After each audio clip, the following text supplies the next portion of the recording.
progress. So apparently now it is working. So hello everybody, welcome to the machinecompare.com webinar with Flock. This is the first one, so we might be a little bit rough around the edges, but we will definitely get there. There's been a few technical issues along the way, but we are now in and we are live, which is great. So we have Michal and we have Dan from Flock. So yeah, do you want to introduce yourself, guys? Yes. Hi everyone, my name is Michal. I'm the founder of Flock. So just to give you a bit of an introduction to what Flock is, it's a tech platform that uses a research-driven culture assessment that helps managers to improve management and recruitment based on people's values and what drives them. So rather than focusing on experience, hard skills, we make sure that people are happy and engaged to create this win-win situation when people are productive and happy at work.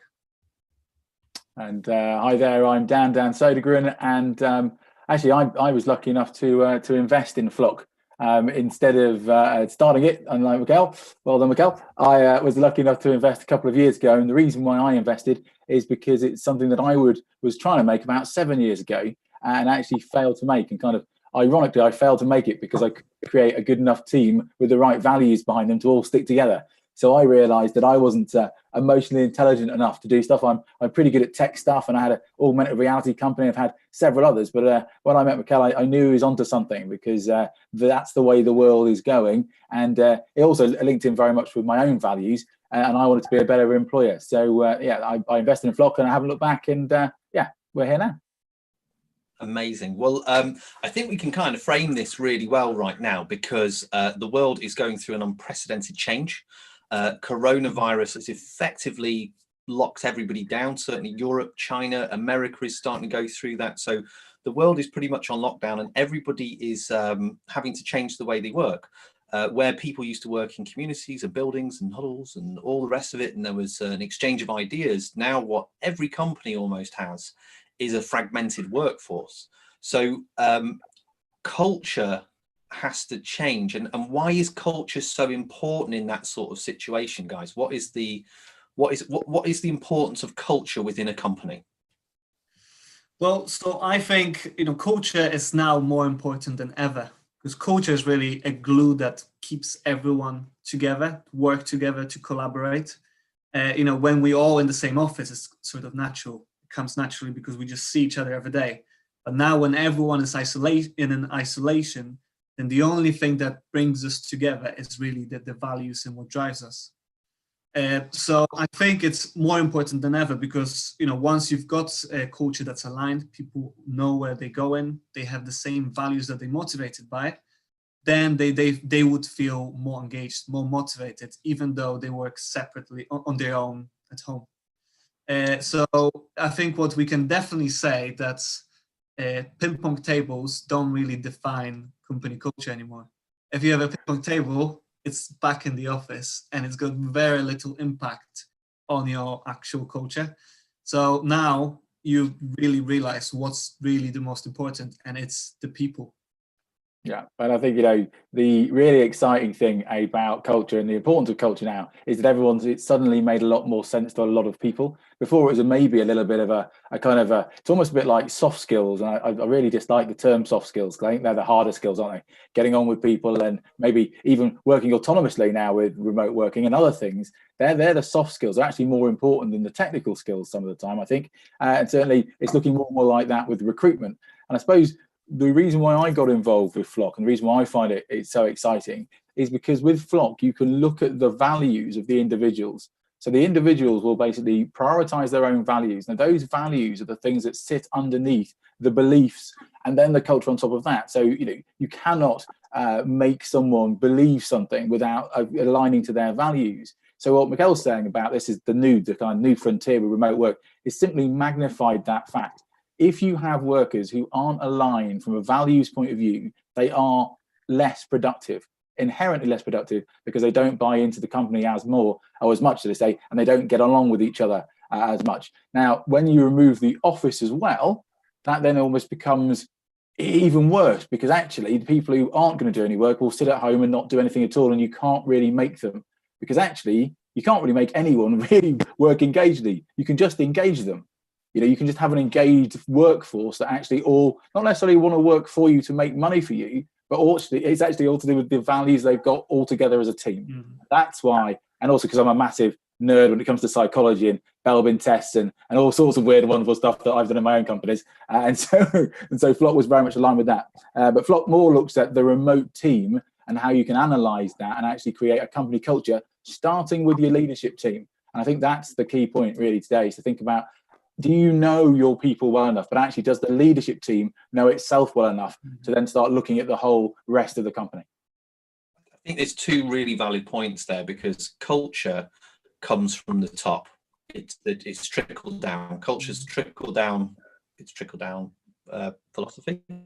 The other thing to really pick up on there is environment. So I lost my words there for a second, so that's fine. But yeah, environment's a really big one as well. So if you're in an office space, you can control that environment. And you look at WeWork, you look at even where we are in the landing in these tech incubators, they're designed in order to nurture innovation and nurture communities. And you have community managers, and you have a whole network of people getting you to work together. So it's almost laid out for you, and that's done in a really, really well thought out way.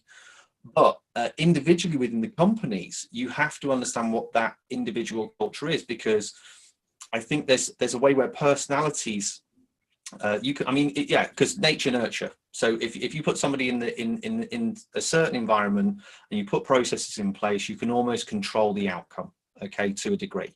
But once you take them out of that environment and they're then working from home, which is a problem that most people are finding now, and it's not just for companies. I think it's also on a personal level.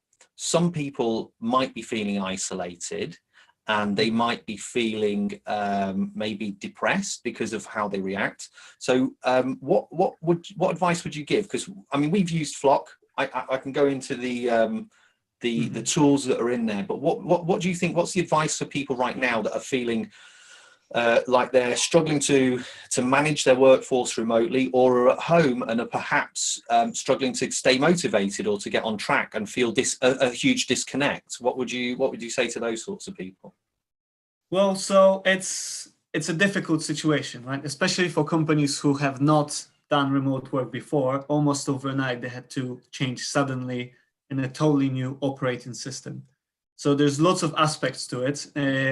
I recently did a blog post about a couple of steps that you can take to improve that new operating system. And the first step is definitely be able to communicate with people. So the moment you stop communicating with people, they assume the worst. They don't know what's happening. And there's some studies that prove that people feel uncertain. That's the worst human emotion you can ever have. It produces more anxiety than the pain itself. So you don't really want to make people feel uncertain.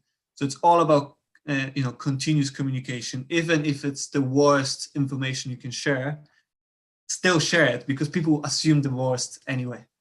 And then once you've got that communication flow, then the next step is to pick the right tools that can help you to improve that communication. And there's lots of different ones you can do. Zoom. You can do different video calls. You can do different chats like Slack. And I think what's really important is to embrace the individuality of each person. Now more than ever, we all separated, and we want to have the safety blanket with our company. And I think this is where Flock falls in, because using our assessments, you can find out what people are motivated by, what are their core unique values, what makes them tick. And then based on that data, you can then adapt the way you work with them, adapt the way you manage them. As you get more information across the team, you then have a holistic picture of what your culture is. And then you can do team exercises that would relate to your employees more effectively. So I think, continuous communication and picking the right tools to be able to do so. That's a very quick overview. I've got more, but I would let Dan speak as well. I'd say, you see, proving the values of Flock there. There you go. You see, it's not only being autonomous, but being caring and sharing. Absolutely, no. I mean, joking aside, of course, it is really important when we think of those individuals who are now going into an alien environment they're not used to. I'm very used to remote working. I've been a tech consultant for quite a few more years than I care to talk about, and so I'm quite used to it. I didn't even know it was called remote working. I just thought it was called having a tech startup or just being a consultant. So a lot of people now are out of their comfort zones, and as Michal rightly said, it's communication with those people. But the thing that I think, because I've also been a boss several times, and it's actually, as the boss, you need to start making very data-driven decisions. And I know this whole world has moved on so quickly in the last 10 days. It's most probably for remote working and technologies. It's been 10 years of growth in the last 10 days. It's a huge culture shift. Now, I'm not saying we're going to go back to normal, because there might not be such a thing as normal. But when we go back to other times, let's say in manufacturing, when everyone's allowed to be together again, it would make a lot of sense to you actually be able to know the company culture and who fits in particularly well and who might need some help to fit in well. Because actually, the more productive you are, I don't want to bring it down just to money, but Michal's got some great stats on this as well. It's all to do with the more engaged you are as a workforce, the more money that you make.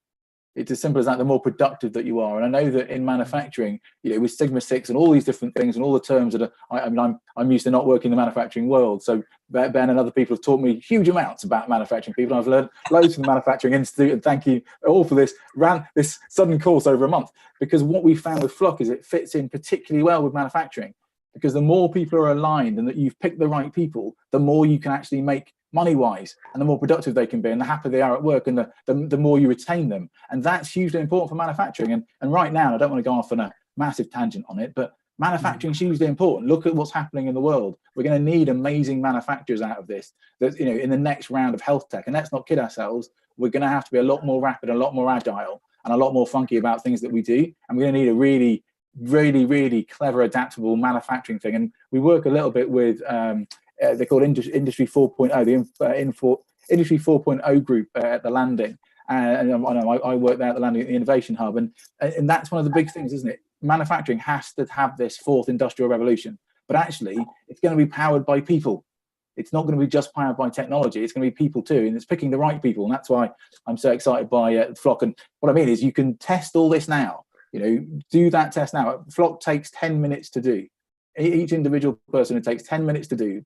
And do those bits now, because when we go back to normality, or when we go back to work as we are used to it in certain sectors, you'll know so much more in the way of data and analytics, and that can drive your business forward, and that's key. I think it's really key as well. If we took manufacturing as a sort of sector, across all sorts of manufacturing, you have different variants of jobs. And you also have very different personality types. So we're big on color coding, so reds, greens, yellows, blues, and they all sit in. And there's lots of ways of doing it. There's lots of different models that you can use.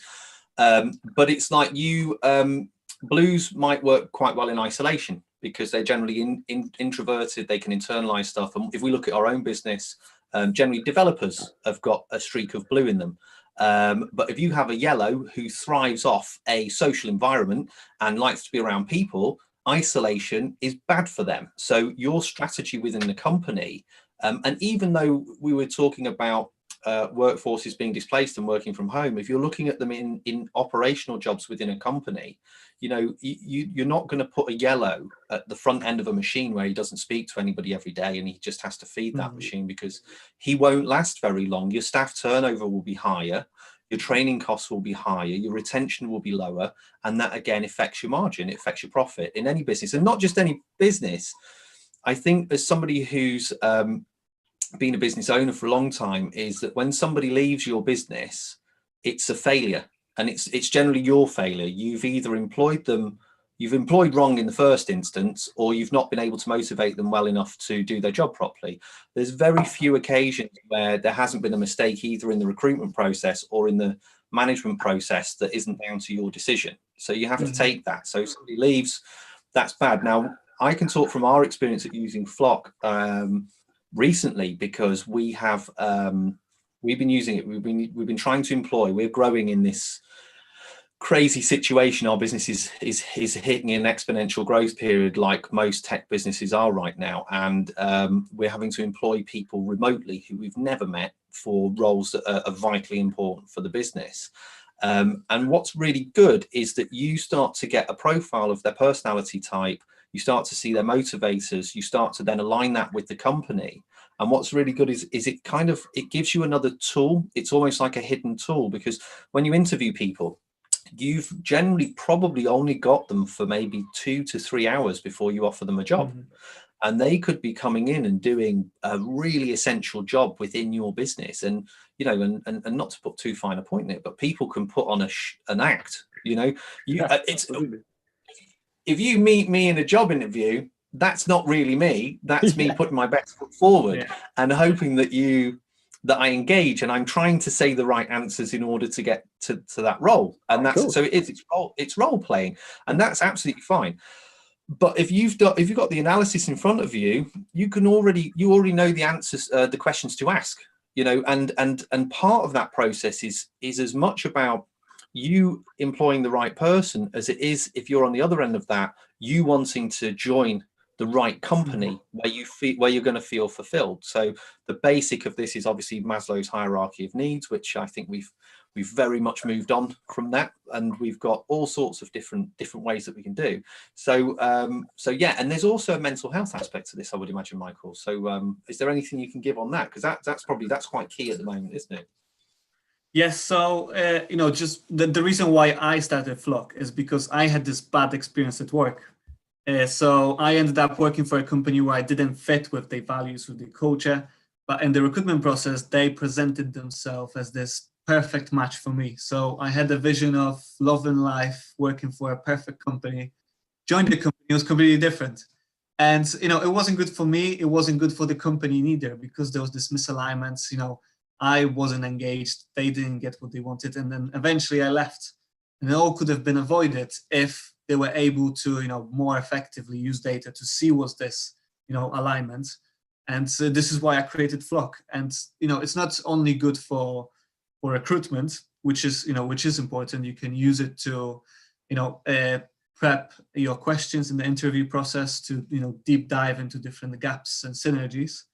But I think it's also useful for onboarding. And I think, you know, regardless you use Flock or not, and, you know, today onboarding is more important than ever, because you can recruit somebody remotely who will never see you face to face. I mean, never for the next couple of weeks or months. And your job is to make them feel part of your company and make them feel developed in your business. And I think the only way you can do it and, you know, feel confident to do it is by really knowing what this person, what this person is motivated by. Mm-hmm.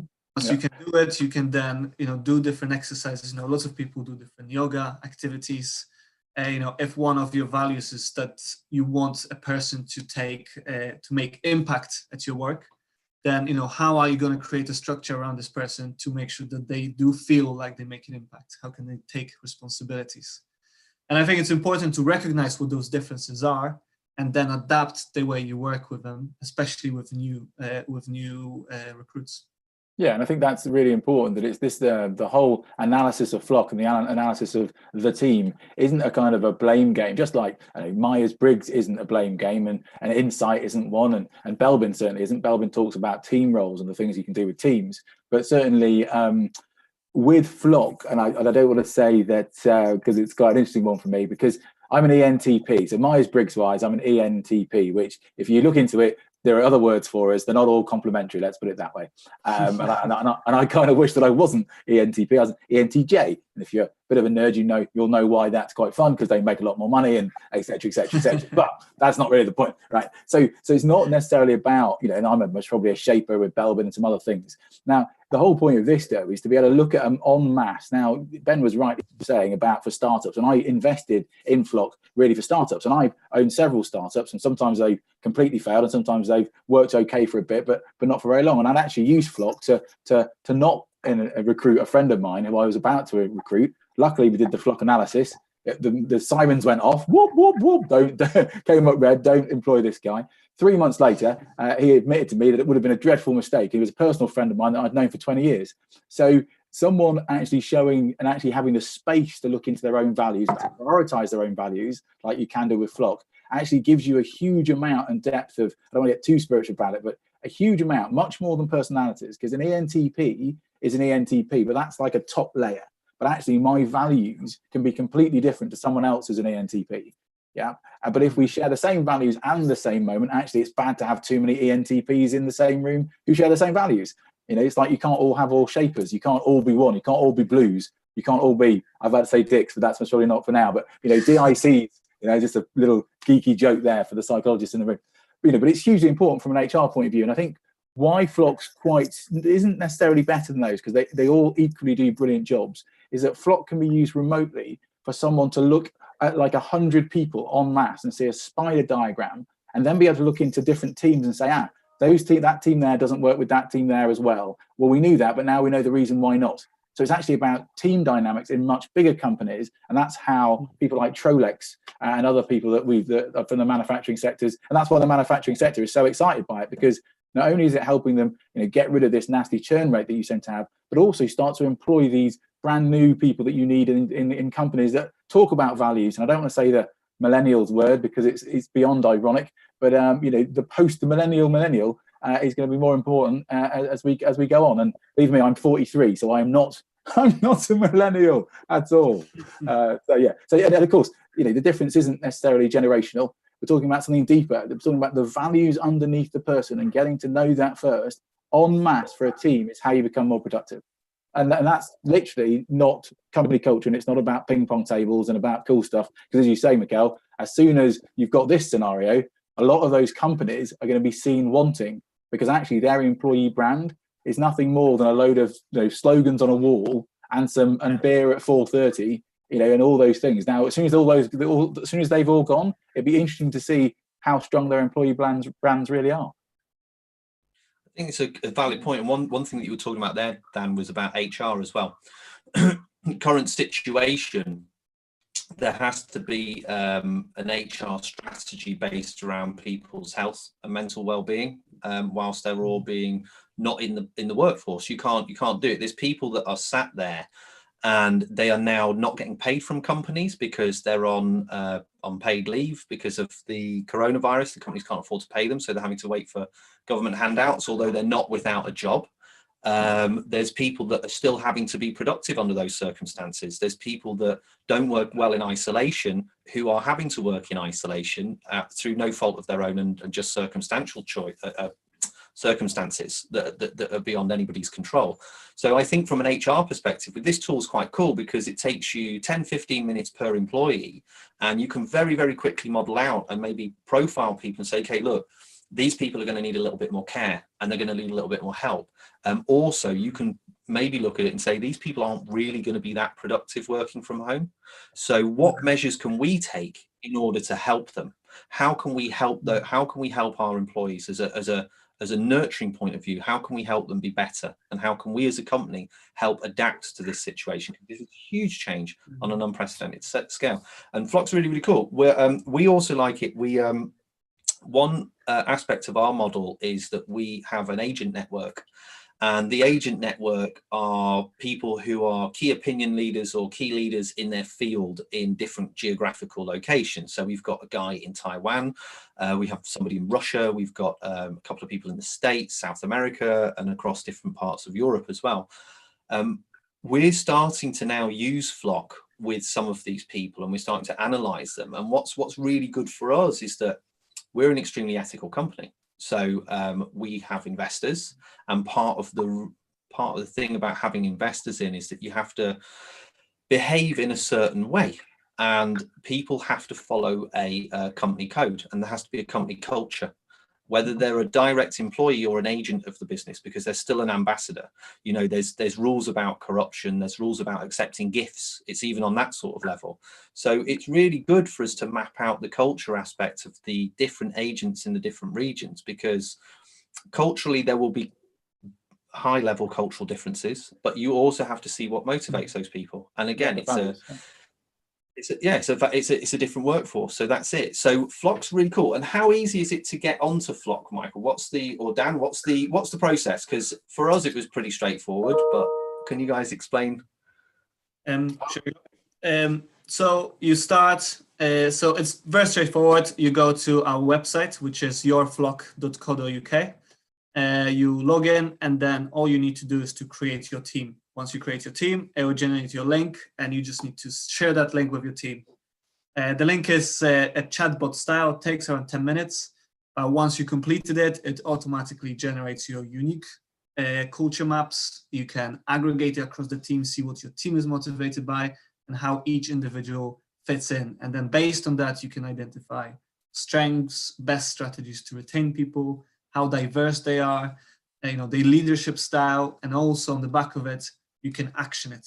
So you can set personal development goals to make sure that they are being developed while being remote.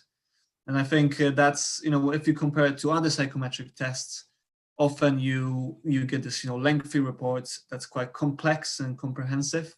You need to spend a lot of time and money to be able to action it. So we sort of go against that concept. We emphasize the simplicity so you can easily understand what it is and then action it. So there's a positive change happening within your company. And then also, as your company grows, you can also use it for recruitment to recruit new candidates and see how they fit within your business and, what interview questions to ask and how to best onboard them. And for that, I mean, it's a very, as you said, Michael rightly said, it's something you can do remotely. So it's also become just something that I found with a client of ours, which wasn't Flock. Just a quick one as well. I had to take the Flock test before I became an investor, by the way. And all the people who invested in Flock have to take the Flock test. All the people that have been employed by Flock, of course, took the Flock test. And even our agents, yes, have to take the Flock test. And it has been quite interesting to say no to a couple of investors because they didn't pass the Flock test for our particular value set. That's an interesting moment for any tech startup. By the way, I would think that everyone should do it in tech startup world. You'd actually, half of the problems you have later on with investors would be stopped if you all knew the values of each other underneath it all. But anyway, that's a little rant. Certainly the key thing for me, because I don't know if Michal was saying there that it was a software as a service. So this whole thing is online. It's, instantly can be done remotely. All they need is a laptop. They need a laptop in 15 minutes. And then in an hour, it can get back to you. Now that's, again, not disparaging Belbin or Insight, but Insight, you have to be a trainer and normally you have to do a face-to-face something. There's lots of other stuff you can do. Belbin takes a little bit longer and again, a bit more in depth. But the whole point of the Flock system is you can do it very, very quickly. And I think, and again, Michal can tell me off now because I know we started off with 5, and then I know it's gone up to 10 free Flock tests, which is worth quite a bit. But I believe that with Machine Compare, that may be even higher. So I think we're going to be providing a special link after this webinar for you to get 25 free Flock tests. Michal's face is just like, yes, it's 25. Yes, it's 25. Good, that's good. So yeah, so it's going to be 25. So yeah, it's a 25, which basically means you can do your lead. The whole leadership team should be able to be done. Even in a very, relatively substantial company, you should be able to get that bit first. The top bit of the triangle should be able to be done, and then you can analyze it. And that's something you can all then chat about. That is something you can use as a conversation piece for your remote workers. It becomes a thing you can chat about and talk about, and a conversation starter, which is really good for mental health things as well. At this time, we've all got a bit more time to start looking a little bit about our values, and it aligns very much aligned. And that's great news. Now, and I don't want to be a kind of a Debbie Downer, so to speak, on it, but we might find that this change is fundamental for lots of people, and actually at the end of it, it's going to be really important that we know where we stand with folk. So I would say use data. Don't just go on hunches. Don't just go on initiative and the emotional reaction you have with people you meet in a manufacturing scenario or your office scenario, because actually you might not know them as well. So use Flock so you can get to know them better and make the world a better place. Yeah. I think also from a personal development role as well, if you know more about yourself, it helps you. You might want to do this test and look at it and say, hey, I know that working at home in that environment is not going to work. So what I need to try and do is build this in place. And I might need to make 3 or 4 phone calls, or just have everybody on say like a Hangouts meeting or a Zoom meeting or whatever. I might have to have just that up all day, because then that's going to give me the feel of being part of a group and being able to work better. Otherwise, you might be a dev and say, I've been preparing for this moment my whole life, because working in isolation is what we've been doing for years, and that's fantastic as well. And then also there's the other aspect as well, which is kind of a little bit scary right now, which is to do with streamlining businesses. in this sort of situation, which is quite sad. But for businesses to survive, for some businesses to survive, they're going to have to let go of people in order to get through this. And if they can let go of the right people and retain the right people within their business, that's going to make them stronger and hopefully be able to get this through this period so that they can then bring those other people back on board, which I would hope would be the objective for any business, to bring those people back on board if they would come back. Mm-hmm. So if you go to, is it yourflock.co.uk? I forgot that one. Yes, right? that's correct. Yourflock.co.uk.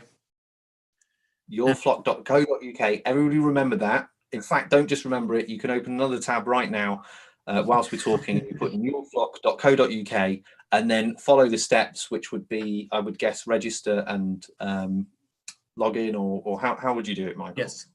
Yes, so I think Dan already mentioned, so it's official. We'll be in a link with 25 free assessments. So we'll probably just follow up with a link which you can use, sign up, and you'll be able to use it with your team. Yeah, use the VIP link that we're going to provide, because if you go just through the website, even though it's lovely to go through the website, you might not get the 25 for free. That is a special machine compare moment. And so that's what we can do for the call. And the other one I was going to kind of end up with, because I know we don't have forever on it, was this is the same for all businesses, but manufacturing particularly knows this. You know, the more you can look at the data and the more you can make people aligned with your value system, the better it's going to be for you.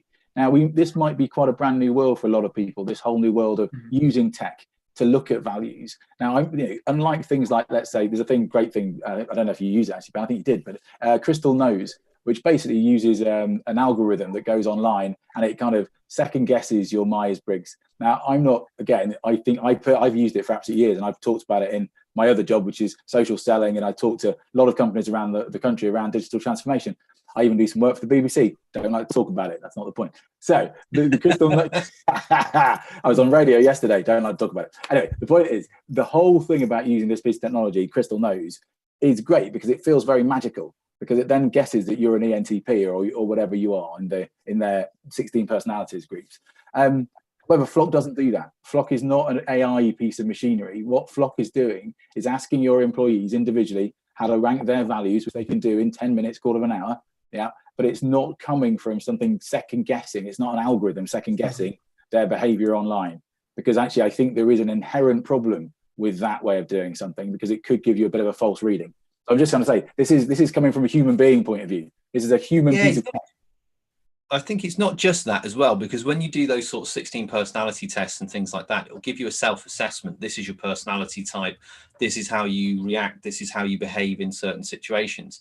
But I think the benefit of Flock is it's doing a culture, doing a company culture, and it's layering those on top, and it's saying, okay, here's some individual reports. Everybody has access to that. But as a company, this is cohesively how everybody works. And you might be a team of 2 or 3 or 5 or 500. And it will give you that information. The other thing that I found really interesting was when we recruit for different roles within our business, they don't necessarily have to be aligned on everything. You know, the marketing team have to have certain attributes that the sales team don't have and that the development team don't have. So it's just really good when you're dealing with people that are potential employees to be looking at them, and also profile the people that are in those departments already and say, right, well, we know that department works really well because they've got these people, and do you know what, you're not going to fit in that sector, you're not going to fit in that section of the business. It's just and that's going to be a nightmare, and it's going to stop us getting to our objective. And likewise, and that's fine, because you're not making the mistake, and nor are they, of getting involved with a company that's not going to be able to nurture them. And I think that's really key, that they're not going to feel a part of that, not going to feel aligned. And current situation, everybody should just go and use Flock, basically, and give it a go. Exactly. Why not? Why wouldn't you? So that's it. So yeah, I think we kind of got through enough of the first one, unless you think we've missed anything, guys. Okay. So I think the last thing I would add is that those are very difficult times. It won't only have impact on the economy, but also on mental health of people. People being in separated in their own houses. People might lose their loved ones as well. So it's a difficult time for everyone, and I think it's important for companies to take this leading role to take care of their employees, because if you don't, the moment this is over, everyone's going to leave. So I think it is important to focus on this aspect, and there's change happening anyway. So this is, you might as well do it right while you change. Absolutely, there's an external change happening, and someone much cleverer than I said on LinkedIn the other day, and I'll leave off with this one, which was one of the biggest questions that employees are going to ask employers when they get back, or even when you start recruiting again, and it will be simple, which will be, what did you do for your employees during coronavirus? How did you act? What did you do for them? And that will be an absolutely telling moment. And one of the things you can do, which is really easy, you can say, well, we started to investigate our culture to see how we could make it better, so we could bounce back and be even more productive. And you can't argue with that. So I think that's not a bad thing. Absolutely, because it's part of my own values. I'm not going to take credit for that. That was not my idea. That was something I saw on LinkedIn. So I think it was Simon Swan who said it. I think that's a really good point from Iron. That's really good. So thank you, guys. And thanks everybody else for attending the first webinar on staying connected from machinecompare.com with Flock, which is amazing. Good start, guys. Also, if you're watching this live, this is also going to be put out again, but there is a chat box below, which I think Emily has been in, and I think James is in there as well. We can't see that, because we didn't know, because this is the first one. We can't see that chat forum. So what Michael and Dan are going to do afterwards is they will be in touch with anybody that's been in here, and maybe just ask them for some feedback and ask them for some questions. If you want to email your questions directly to Michael and Dan, Michael's email address is... It's my name, so Michal, or you can do Michael, it will work as well, at yourflock.co.uk. And then mine's even easier. So it's Dan, so Dan at yourflock.co.uk. That'll work too. So that's it. So yeah, if any of your questions are unanswered, because I think we're gonna log out now, so we'll have to see how that works. But if they're unanswered and you are kicked out of the forum for whatever reason, email them directly. But these guys will be in touch with you as well. And yeah, thanks very much, guys. Thanks for doing this. First one, we've got it in. And there'll be more. These guys will be back and do more, hopefully. So that's cool. Brilliant. Thanks, Ben. Brilliant. Peace, guys. Bye. I now need to figure out how to stop.